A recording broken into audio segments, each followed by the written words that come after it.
Hello everyone, welcome back to my YouTube channel. तो आज के वीडियो में हम अजंता का सेकंड पार्ट पढ़ेंगे। जैसा कि फर्स्ट पार्ट में हम लोगों ने अजंता के जो बेसिक इन्फॉर्मेशन थे उनको पढ़ा था, जैसे अजंता की स्थिति क्या है, पहाड़ी कौन सी थी, नदी कौन सी थी, खोज कब हुई, किसने की, किन किन लोगों ने उसका प्रतिलिपियाँ कब बनाई, कब उसको कहाँ पे उसका विवरण प्रस्तुत किया गया। तो ये सब इन्फॉर्मेशन हम लोगों ने फर्स्ट वीडियो में पढ़ा था। तो आज के वीडियो में कौन सी चित्र जो कि महत्वपूर्ण है और वो कौन सी गुफा में है, तो आज हम ये पढ़ेंगे। तो सबसे पहले तो मूर्तियाँ, जो अजंता की गुफाओं में जो मूर्तियाँ हैं जिनसे क्वेश्चन भी आते हैं, जैसे कि अभी यूपी टीजीटी में पिछले साल पूछा था 2021 के क्वेश्चन में, तो वहाँ पे अब आयोग ने क्या आंसर सही कराया वो तो देखना ही पड़ेगा। लेकिन जैसे कि वहाँ पे मार विजय की प्रतिमा पूछ लिया था, जो कि बेसिकली है तो 26 में। अगर प्रतिमा पूछे तो वो 26 में है, अगर चित्र पूछे तो वो 1 में है। चित्र किस में है, तो चित्र 1 में है और प्रतिमा 26 में है। लेकिन फिर भी आयोग ने ये 1 सही करा दिया, तो उसके अकॉर्डिंग चलना तो पड़ेगा, लेकिन दोनों आप लोग को ध्यान रखना पड़ेगा। इसके अलावा जो मूर्तियाँ हैं, जैसे कि मार विजय की प्रतिमा, जैसे कि 26 में भी है, प्लस आपको 1 भी ध्यान रखना है। चित्र पूछे तो डेफिनेटली 1 ही गुफा होगा, फर्स्ट गुफा संख्या 1 होगा। लेकिन अगर प्रतिमा पूछे तो आपको दोनों ध्यान रखना पड़ेगा, और आयोग क्या सही कराता है उसके जरिए आपको वो आंसर सही करना पड़ेगा। अगर 1 कराया है तो अब 1 ही लेके चलना पड़ेगा, क्योंकि हम तो उसमें कुछ कर नहीं सकते हैं। तो दोनों आप लोग को ध्यान देना पड़ेगा। इसके बाद नेक्स्ट है बोधिसत्व अवलोकितेश्वर, जो गुफा संख्या 4 और 26 दोनों में है। बोधिसत्व मैत्रेय, जो आपका गुफा संख्या 1 और 26 दोनों में है। बुद्ध की प्रलब्ध बाल्य प्रतिमा, जो गुफा संख्या 16 और 24 दोनों में है। बुद्ध की अभय मुद्रा में प्रतिमा, ये गुफा संख्या आपका 19 में है। गंगा यमुना की प्रतिमा 27 में है। धर्मचक्र प्रवर्तन मुद्रा में बुद्ध, मतलब कि गुफा संख्या 1 में है। धर्मचक्र प्रवर्तन जो मुद्रा है उसमें बुद्ध को दिखाया गया है, तो किस में दिखाया गया है, गुफा संख्या 1 में दिखाया गया है। महापरिनिर्वाण प्रतिमा, ये आपका गुफा संख्या 26 में होगा। नागराज की सिंहासन रूढ़ प्रतिमा, ये आपका गुफा संख्या 16 में दिखाया गया है। विहंगम दृश्य गुफा संख्या 19 में दिखाया गया है। और नागराज और रानी नागी की प्रतिमा कहाँ है, तो गुफा संख्या 19 में है। एक चीज़ और ध्यान दीजिएगा आप लोग, कभी भी जब मूर्तियों की बात हो, ठीक है, मूर्तियों की बात हो और आपके एग्ज़ाम में मूर्तियाँ पूछें और आपको आइडिया नहीं है कि इसका आंसर क्या हो सकता है, तो आप गुफा संख्या 26 लगा सकते हैं। इसका ज़्यादातर चांस है सही होने का, क्योंकि जो मैक्सिमम इम्पॉर्टेंट जो स्कल्पचर्स मिले हैं वो हमें कहाँ से मिले हैं, तो गुफा संख्या 26 से मिले हैं। तो इस बात का थोड़ा सा आप लोग ध्यान दीजिएगा।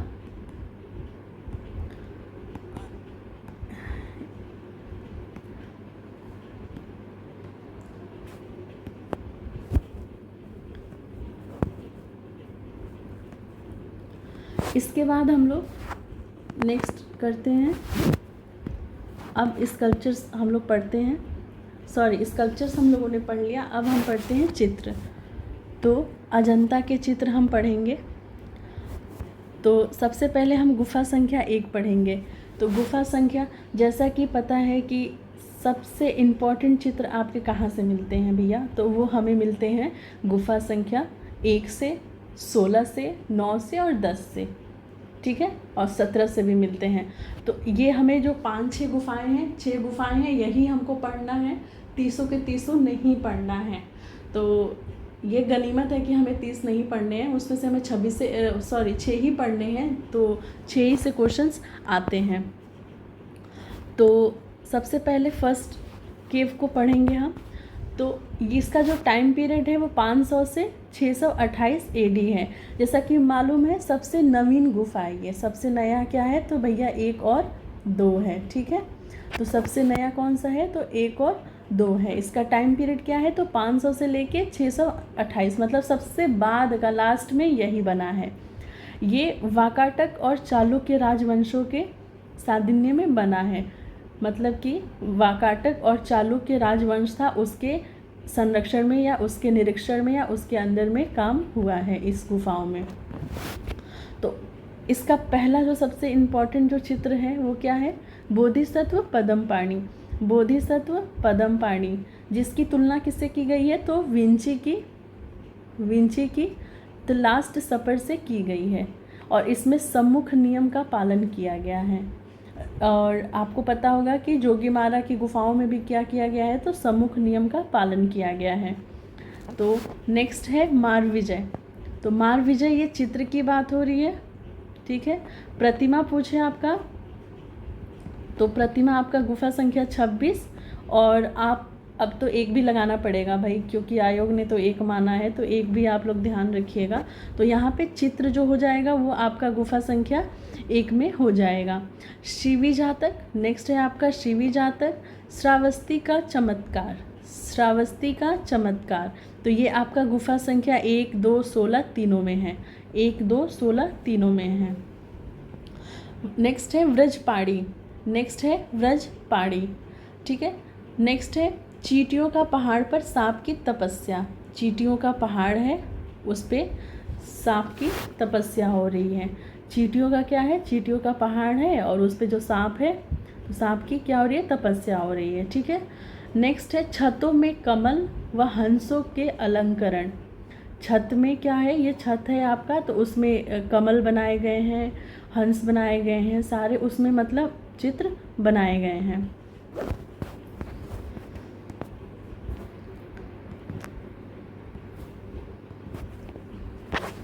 एक सेकेंड रुकिएगा।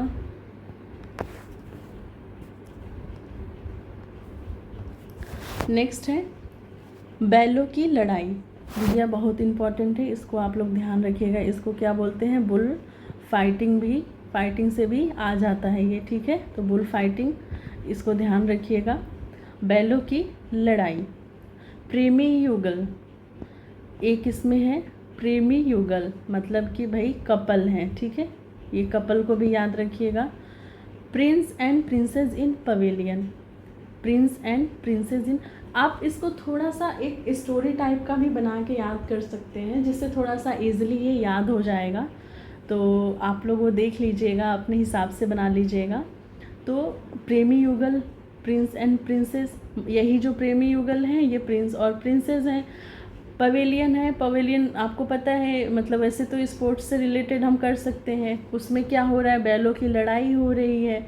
वो प्रेमी युगल हैं, वो फूल देंगे, कमल का फूल दे रहे हैं। तो ऐसे थोड़ा सा एक स्टोरी टाइप का आप लोग बना के और इसको याद कर सकते हैं, जो ज़्यादा इजी रहता है, वरना तो बहुत ही मतलब कन्फ्यूज़न वाला हो जाता है। तो ये आप लोग थोड़ा ध्यान दीजिएगा। नेक्स्ट है गुफा संख्या 2। गुफा संख्या 2 भी 1 और 2 सबसे नया, 9 और 10 सबसे पुराना। तो ये चीज़ आप लोग ध्यान रखिएगा, ठीक है। तो गुफा संख्या 2, जिसका भी टाइम पीरियड सेम आपका एक जैसा ही है, 500 से 620 या 28, ये दोनों हो सकता है। और ये भी वाकाटक और चालुक्य के समय का है। इसके चित्र देख लीजिए। तो इसके चित्र में आपका महाहंस जातक, जो कि वर्ण विधान यानी कि कलर, इसमें जो कलर्स यूज़ किए गए हैं सबसे बेस्ट यूज़ कलर, इसमें कलर स्कीम जो है इस चित्र का वो सबसे बेस्ट है। मतलब पूरे अजंता में इसका कलर स्कीम क्या है? सबसे बेस्ट है। नेक्स्ट है आपका विदुर पंडित की कथा। विदुर पंडित की कथा। माया देवी का स्वप्न, जो कि आपका गुफा संख्या 2 और 16 दोनों में है। 2 बाएं अंगूठे वाली रमणी। बुद्ध जन्म, क्या है? बुद्ध जन्म। झूला झूलती राजकुमारी, झूला झूलती राजकुमारी। तुषित चित्र। सर्वनाश, प्राणों की भिक्षा। और आपका जो डाइंग प्रिंसेस या मरणासन राजकुमारी, तो ये आपका गुफा संख्या 16 में भी है। जो 16 वाला ही इम्पॉर्टेंट है, लेकिन ये फिर भी थोड़ा ध्यान दीजिएगा। सहस्त्र बुद्धा, 1000 बुद्धा आपका कहाँ है? तो वो गुफा संख्या 2 में है। सुनहरे मृग का धर्मोपदेश, तो इसको आप जो चित्र हैं इसके आप एक स्टोरी जैसा बना के ही याद करिए, वो ज़्यादा बेटर रहेगा, क्योंकि ऐसे में थोड़ा सा कन्फ्यूज़न हो सकता है और भूल भी सकते हैं। तो ये चित्र आप इसके याद रखिएगा। अब जैसे थोड़ा सा वो कर सकते हैं, जैसे विदुर पंडित है, जैसा कि हम लोगों ने प्रेमी युगल कहाँ पढ़ा था, तो प्रेमी युगल युगल 1 में पढ़ा था। तो भाई सबसे पहले तो जब कपल होंगे तभी ना पंडित शादी कराएगा, तो पहले ये कपल हो जाएंगे, फिर इनका शादी कौन कराएगा, तो वो पंडित जी कराएंगे, विदुर पंडित कराएंगे। तो अब शादी कराएंगे तो अंगूठे, बाएं अंगूठे में क्या इनको अंगूठी भी पहनानी पड़ेगी। कपल है, शादी हो रहा है तो इंगेजमेंट करेंगे तो अंगूठी पहनाएंगे। फिर उसके बाद से जैसे मान लीजिए कि कहीं घूमने, शादी के बाद घूमने गए, 1000 का टिकट लिया भैया और कहाँ चले गए, चलते हैं कहीं घूमने, वहाँ जाएंगे तो झूला झूलेंगे। और तो ऐसे करके थोड़ा सा स्टोरी जैसा आप लोग बना के और इसको याद कर सकते हैं। नेक्स्ट देख लीजिए गुफा संख्या 9। तो गुफा संख्या 9 सबसे पुराना गुफा पता है। ये आपका हीनयान और महायान दोनों संप्रदाय, जो बौद्ध की जो बौद्ध धर्म की संप्रदाय थी, हीनयान और महायान, ये आपका दोनों से संबंधित गुफा है। ये शुंग और सातवाहन के समय का है और इसका चित्र देख लीजिए आप लोग। तो इसके चित्र में स्तूप पूजा, शंख सहनाई, मुरैठों वाले पुरुष, श्रवण की कथा, दो नाग पुरुष हैं, मृदंग झांझ बजाते वादक हैं, पशुओं को खदेड़ते चरवाहे हैं, आसन्य नारी हैं। तो इसको आप कैसे याद करेंगे, तो स्तूप है, स्तूप तो वहाँ मुरैठे वाले जो पुरुष हैं भाई, वहाँ पे पुरुष लोग हैं, वो क्या मतलब ढेर सारे पुरुष लोग हैं, वो लोग बैठ के क्या कर रहे हैं, शंख सहनाई और मृदंग झांझ बजा रहे हैं। वो लोग शंख और सहनाई को और मृदंग और झांझ को बैठ के बजा रहे हैं, ठीक है। उसके बाद से वो बजाते हुए श्रवण की कथा भी सुना रहे हैं और पशु उनके बगल से ही क्या हो रहा है, तो पशुओं को खदेड़ते हुए चरवाहे भी जा रहे हैं, तो वो भी वो देख रहे हैं। तो आप इसको ऐसे ही थोड़ा सा अपने हिसाब से स्टोरी जैसा बना के और फिर बढ़िया एकदम से इसको याद कर लीजिएगा। नेक्स्ट है आपका गुफा संख्या 10। तो गुफा संख्या 10 है भाई, तो ये भी आपका 9 और 10 सबसे पुराना, ये तो याद रखिएगा हमेशा। तो गुफा संख्या 2, इसका टाइम पीरियड क्या रहेगा, तो 200 से 300 रहेगा, ठीक है, 220 से 300 AD रहेगा, शुंग और सातवाहन का। और ये सबसे पहली खोजी गई गुफा है। अगर पूछा जाए कि आपका अजंता में सबसे पहली खोजी गई गुफा कौन सी है, ठीक है, तो वो सबसे क्या हो जाएगा आपका 10वीं हो जाएगा। सबसे पहले खोजी गई तो सबसे पुरानी होगी, ठीक है। तो बस ऐसे थोड़ा सा ध्यान दीजिएगा। इसके चित्र हैं शाम जातक, छदंत जातक, राजकीय शोभा यात्रा, एक जुलूस, नंद की भिक्षा, राजा पेड़ के नीचे परिचायकों के साथ में है, दर्पण में मुख देखती स्त्री है, स्तंभ पर अंकित दृश्य है, हस्ती जातक है। स्तंभ है, उसमें ये एक स्तंभ है, उस पे ये सारी जो चीज़ें हैं, ये सारा जो आपका चित्र है वो क्या है, अंकित किया गया है, ठीक है। उसमें क्या क्या है, तो भाई राजा है, राजा तो एक जुलूस निकलेगा, राजकीय शोभा होगा, ठीक है। तो ऐसे करके इसको थोड़ा सा आप लोग देख लीजिएगा अपने हिसाब से। नेक्स्ट है आपका गुफा संख्या 16। तो गुफा संख्या 16 देखिए, इसको जीवन महल कहा जाता है।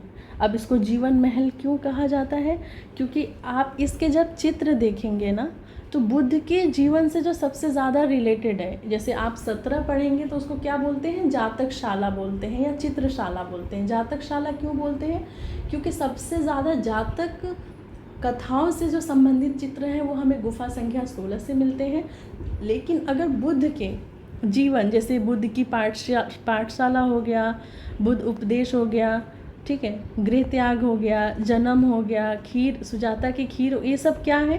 तो ये सब बुद्ध के जीवन से संबंधित है। तो इसको इसलिए जीवन महल कहा जाता है। इसका टाइम पीरियड क्या है? तो 475 से 500 AD है और ये गुप्त और वाकाटक के समय का है। गुप्त और वाकाटक के समय का गुफा है।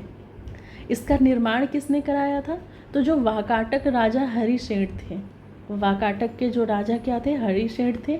उनके मंत्री वराहदेव, उनके मंत्री वराहदेव ने कराया था। इसके चित्र देखिए। मरणासन राजकुमारी, डाइंग प्रिंसेस, मरणासन राजकुमारी, मरती हुई राजकुमारी, डाइंग प्रिंसेस, तीनों क्या है? तीनों एक ही चित्र है। और ये गुफा संख्या 16 में। और एक अजंता से पूछे जाने वाले सबसे इम्पॉर्टेंट क्वेश्चन में से ये है। भैया हम कुछ और पूछे चाहे ना पूछे, लेकिन एग्ज़ाम वाले ये तो पूछेंगे ही पूछेंगे, तो इस चीज़ को थोड़ा ध्यान रखिएगा। और अगर भावों में श्रेष्ठ बोला जाए, भावों में श्रेष्ठ क्या है? तो मरणासन राजकुमारी है। भैया मर रही हैं तो दुखी दुख है, भावी भाव है उनके चेहरे पे, ठीक है। नेक्स्ट है सुजाता की खीर। सुजाता की खीर, बुद्ध का जन्म, बुद्ध का जन्म, बुद्ध का गृह त्याग, वो इसी गुफा में वो पैदा भी हुए, इसी गुफा में वो ये गुफा भी छोड़ के चले गए, इसी गुफा में ये पढ़ाई भी किए, इसी में माया देवी ने स्वप्न भी देखा, वो दो में भी देखा था लेकिन इन्होंने इसमें भी देख लिया, ठीक है। तो बुद्ध का गृह त्याग, जिसको महाभिनिष्क्रमण बोलते हैं, धनुर्व्यास, बुद्ध उपदेश, जो कि अजंता का सबसे बड़ा चित्र है, सबसे बड़ा चित्र है। अगर साइज में सबसे बड़ा चित्र कौन सा है? तो ये बुद्ध का उपदेश है। नेक्स्ट है माया देवी का स्वप्न। नेक्स्ट है आपका माया देवी का स्वप्न, जो कि आपका गुफा संख्या 2 में भी है और 16 में भी है। अजात शत्रु का भेंट, अजात शत्रु का भेंट। तो गुफा संख्या 16 को क्या बोलते हैं? जीवन महल बोलते हैं। अब बुद्ध के जो जीवन से संबंधित सबसे ज़्यादा घटनाएं हैं वो कहाँ हुआ है? तो भैया वो गुफा संख्या 16 में हुआ है, ठीक है। उन्होंने इसी गुफा में जन्म भी लिया, पाठशाला में भी गए, धनुर्अभ्यास भी किया, धनुर्अभ्यास भी इन्होंने इसी में किया और उपदेश भी इसी में दिया। उसके बाद से भेंट भी इसमें दिया, अजात शत्रु से भेंट इन्होंने इसी गुफा में भेंट भी किया, इसी गुफा में इन्होंने खीर भी खाई। सारा काम भैया इन्होंने गुफा संख्या किस में किया? 16 में कर लिया, ठीक है। तो आपका जीवन महल हो गया ये गुफा। नेक्स्ट है आपका गुफा संख्या 17। गुफा संख्या 17 है आपका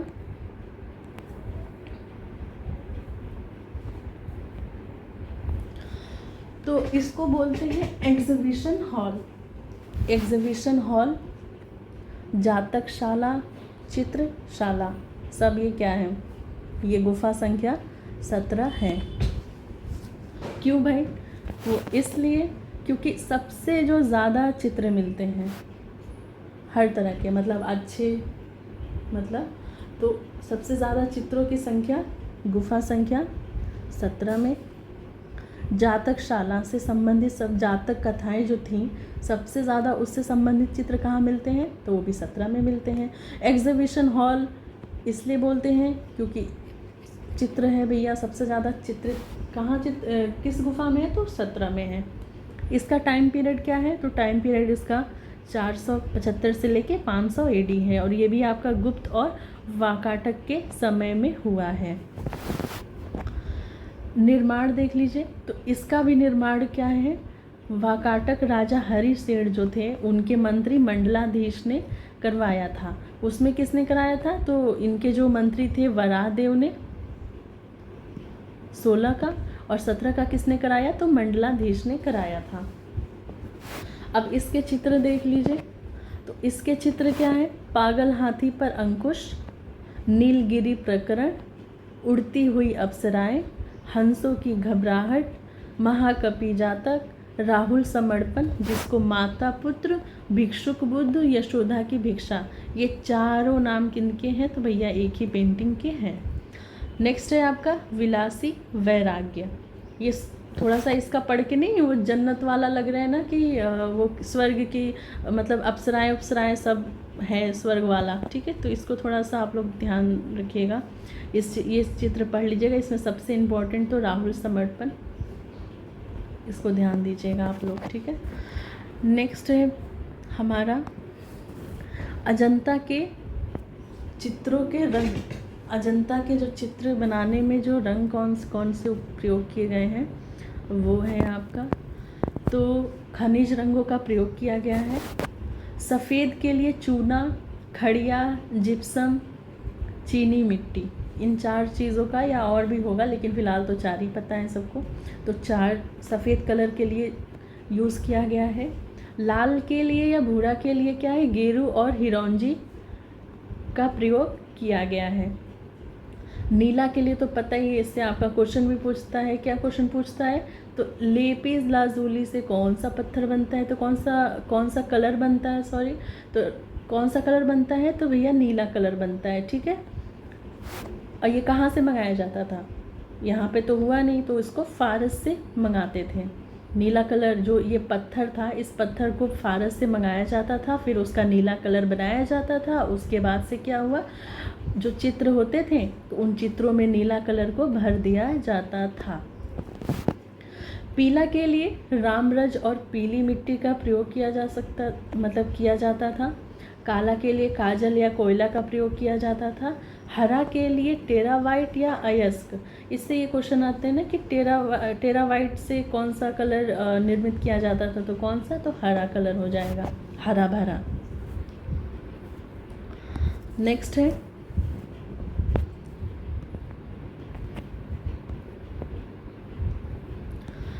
है आपका रंग बनाने की पद्धति को पॉलीमर कहा जाता था, ठीक है। ये एक पॉइंट है, रंग बनाने की पद्धति को क्या बोला जाता था? तो पॉलीमर बोला जाता था। अजंता की तकनीक, तो अजंता की टेक्निक क्या थी?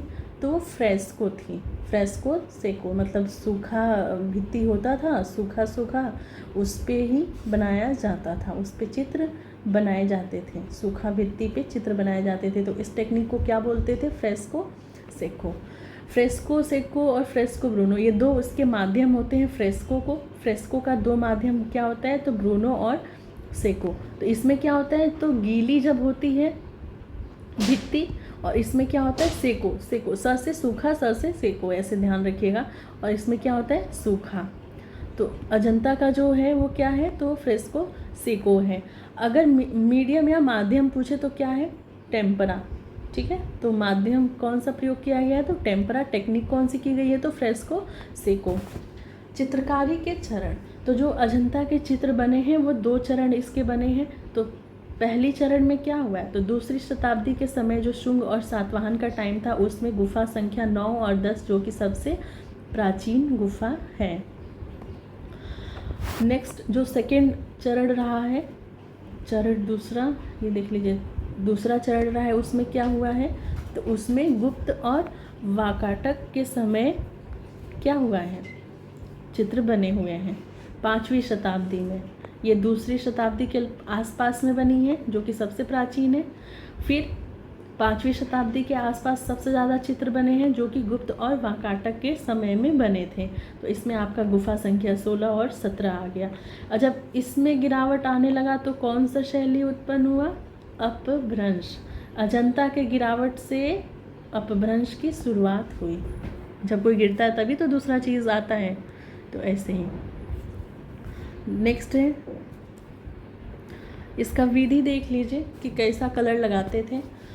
तो पहले दीवार है, उस दीवार को पूरा बराबर करते थे, मतलब कहीं ऊंचा या नीचा या खाल खुरदुरा, ये जो सारी चीज़ें थी तो नहीं, उसको रब करके और उसको एकदम बराबर कर देते हैं। देन उसके बाद मिट्टी या गारे का उस पर लेप लगाते थे, पूरा एक ये लेप लगाते थे, एक लेयर बना देते थे। उसके बाद उस पर उसको पक्का करने के लिए, मतलब पहले उसको किसी चीज़ से रफ़ करके और उसको पूरा मुलायम थोड़ा सा अच्छा कर दिया, थोड़ा कि जिस पे बन सके कुछ भी। उसके बाद से उस पर उसको पक्का करने के लिए लेप लगा दिया, फिर गोबर और भूसी का लेप लगा दिया जाता था दीवार पर चूने का प्लास्टर करके। उसके बाद क्या किया जाता था, चूने का प्लास्टर कर दिया जाता था। फिर अंडे के छिलके की मोटाई इतना एक परत लगाकर और उस पर क्या किया जाता था, चित्रकारी किया जाता था। और रंगों को स्थायी करने के लिए क्या किया जाता था, तो उसमें गोंद का प्रयोग किया जाता था। ठीक है, तो ये आपका हो गया विधि कैसे बनाते थे। अब नेक्स्ट है आपका अजंता के चित्रों का वर्गीकरण। तो भैया इनसे क्वेश्चन आता है, थोड़ा इसको ध्यान से पढ़ लीजिएगा आप लोग। तो इसको 3 भागों में विभाजित किया है। किसने किया है, तो वाचस्पति गैलोला ने किया है। अपनी पुस्तक भारतीय चित्रकला इनकी किताब होगी, उसमें इन्होंने क्या किया, चलो भैया 3 भाग में हम विभाजित कर देते हैं। तो पहला कौन सा भाग है, तो पहला है आपका अलंकारिक चित्र। अलंकारिक चित्र जिसमें खूब साज सजावट, खूब बढ़िया एकदम मेकअप वेकअप करके पूरा एकदम अच्छे अच्छे एलिमेंट्स डाल के कि एकदम सुंदर सा बना देना है। ठीक है, तो फूल पत्ती, पशु पक्षी, नाग, किन्नर, अप्सराएं, गंधर्व, जो सजाने वाली चीज़ें हैं जिससे हम बहुत अच्छा और चीज़, मतलब एक हम चित्र बनाएंगे, मान लो कोई चित्र ये बनाया, अब उसके किनारे अगर फूल पत्ती बना दें तो क्या होगा, वो देखने में कैसा लगेगा, और सुंदर लगेगा। तो इसको इसमें पहले में क्या रखा है, अलंकारिक चित्र रखे हैं जो कि सजाने के लिए हैं, सजाने वाले हैं, जो सजाने के लिए एलिमेंट्स जो भी यूज़ हुए हैं, तो आपका वो अलंकारिक में यूज़ हो गया है। नेक्स्ट है आपका रूप भेदिक। तो रूप भेदिक में क्या हुआ है भैया, तो रूप भेदिक में क्या हुआ है, तो जो बुद्ध के रूपों से संबंधित चित्र है, जैसे व्रजपाणी हो गया, बोधिसत्व हो गया, अवलोकितेश्वर हो गया, या महाविनिष्क्रमण हो गया, महापरिनिर्वाण, तो ये सारी चीज़ें जो हैं आपकी वो क्या हो जाएंगी, रूप भेदिक हो जाएंगी। ठीक है, फिर आपका हो जाएगा वर्णनात्मक चित्र। तीसरा क्या होगा, वर्णनात्मक चित्र होगा। तो वर्णनात्मक चित्र में क्या होगा आपका, इसमें जो इनके जातक कथाओं का वर्णन किया गया है, जिसमें आपके बुद्ध के जो पूर्व जन्म थे ना, उनकी जो जातक कथाएं थी, तो जातक कथाओं की संख्या कितनी है, तो 547। ठीक है, 547, जिसमें छदंत, शाम, कपि, हस्ती, ये सब आएंगे। तो ये 3 भागों में वर्णन किया गया है। ठीक है, तो इस चीज़ को आप लोग ध्यान रखिएगा। अब इसका महत्वपूर्ण तथ्य क्या है भैया अजंता का, तो इसमें रेखा शैली है। तो रेखा शैली कितनी है, 20 है। अजंता के चित्रों की रेखा शैली कितनी है, 20 है, मतलब रेखाएं। ठीक है, 20 है। लेडी हरिंगम के अकॉर्डिंग कितनी है, 26 है। इन्होंने 6 एक्स्ट्रा ही बता दिया। प्रमुख विशेषता क्या है, तो भैया सबको पता है, रेखांकन। भारतीय कला क्या है, रेखा प्रधान है। भारतीय कला क्या है, रेखा प्रधान है। जॉन ग्रिफिथ के अनुसार फ्लोरेंस के जो कलाकार थे जो कि रेखा में माहिर थे, वेनिस के कलाकार किस में माहिर थे, तो वो रंग में माहिर थे। वो अपने चित्रों में बहुत ही अच्छा, मतलब उन्होंने कोई चित्र बनाया ना, उसमें वो रेखा और रंग का तो बहुत अच्छा प्रयोग कर सकते हैं, लेकिन जो अजंता के चित्रों में भाव है, जो एक्सप्रेशन है, उस एक्सप्रेशन को नहीं ला सकते, समझ रहे हैं ना। तो वो एक्सप्रेशन अजंता के भाव को नहीं ला सकते। वो सब कुछ बहुत अच्छा कर सकते हैं, लेकिन जो हमें फीलिंग्स, जो हमें भाव, जो एक्सप्रेशन हमें अजंता के चित्रों में दिखाई पड़ता है, वो नहीं ला सकते वो लोग। वैसे सही कहा है, गलत नहीं कहा है। तो अब है हमारा पर्सपेक्टिव, देख लीजिए। तो पर्सपेक्टिव कौन सा यूज़ हुआ है, तो पर्सपेक्टिव काल्पनिक यूज़ हुआ है, इमेजिनरी पर्सपेक्टिव का प्रयोग हुआ है। शैली कौन सी है, तो वो शास्त्रीय शैली है। अजंता की शैली क्या है, तो शास्त्रीय शैली है। ठीक है, अब एक चीज़ और देख लीजिए। अजंता के अगर बोला जाए कि अजंता की जो गुफाएं हैं, गुफाएं वो कितने वर्षों में बन के तैयार हुई। सिर्फ अजंता की बात हो रही है, तो कितने में होंगी? तो वो 850 साल की, 850 साल के मेहनतों के बाद, इतने समयों के बाद क्या हमें मिला? अजंता मिला। अगर वैसे क्वेश्चन आपका सिर्फ अजंता से भी पूछ सकता है कि अजंता की गुफा का निर्माण कितने वर्षों में हुआ, तो कितने वर्षों में हुआ? तो 850 साल हो जाएगा। अगर अजंता और एलोरा दोनों को मिला के पूछा है तो आपका आंसर क्या हो जाएगा? कहीं पे 1150 दिखाता है, कहीं पे 1200 दिखाता है। तो ये आप मतलब ध्यान दोनों रखिएगा। वैसे ज़्यादा आपको ये मिलेगा 1150 वर्ष। ठीक है, अब थोड़ा सा कुछ और इम्पॉर्टेंट चीज़ देख लीजिए। वैसे ये पढ़ चुके हैं लेकिन एक बार फिर से रिवीजन इसका कर लेते हैं। तो महाहंस जातक जो किसमें है? गुफा संख्या 2 में। तो वो वर्ण विधान में सर्वश्रेष्ठ चित्र माना गया है। मार विजय जो गुफा संख्या 1 में है, तो वो आपका किस में माना गया है? तो वो उसमें 5 रसों का जो रस होते थे ना, रस कितने हैं भैया? तो रस नाट्य शास्त्र के अकॉर्डिंग कितने हैं? तो नाट्य शास्त्र के अकॉर्डिंग कितने हैं? 8। उसके बाद एक और जुड़ा 9, फिर आपका अभी टोटल कितने रस हैं? 11 हैं। ठीक है, तो इसमें जो 5 रसों का अंकन हमें दिखाई पड़ता है। मरणासन राजकुमारी जो भावों में श्रेष्ठ है, जो गुफा संख्या 16 में है। धर्मोपदेश यानी बुद्ध का जो धर्मोपदेश था वो गुफा संख्या 16 में। ये सबसे बड़ा चित्र है। सबसे बड़ा चित्र कौन सा है? तो वो बुद्ध का धर्म उपदेश या उपदेश। ठीक है, बोधिसत्व पद्मपाणि जो कि शायद अजंता का सबसे एक, ये क्या गया, मरणासन राजकुमारी और बोधिसत्व पद्मपाणि, इन लोगों ने अपना एग्ज़ाम में वो कर लिया कि भैया हम ही आएंगे। जैसे कि सिंधु घाटी सभ्यता में नर्तकी ने किया है ना कि भाई तुम कुछ भी कर लो, आना मेरे को ही है। तो ऐसे ही ये दोनों हैं। तो पद्मपाणि बोधिसत्व किस में है? गुफा संख्या 1 में है। इसकी कंपैरिजन किससे की गई है? तो लास्ट सफ़र। लास्ट सफ़र किसका था भैया? तो वो विंची का था। ठीक है, तो विंची के लास्ट सफ़र से बोधिसत्व पद्मपाणि की तुलना की गई है और इसमें सम्मुख नियम का पालन किया गया है। तो ई हो गया हमारा अजंता कंप्लीट। अब नेक्स्ट टॉपिक में हम बाघ पढ़ेंगे, तो आप लोग इसको ध्यान से पढ़िए। ठीक है, नेक्स्ट वीडियो में मिलते हैं हम बाघ की गुफाओं के साथ में। ठीक है।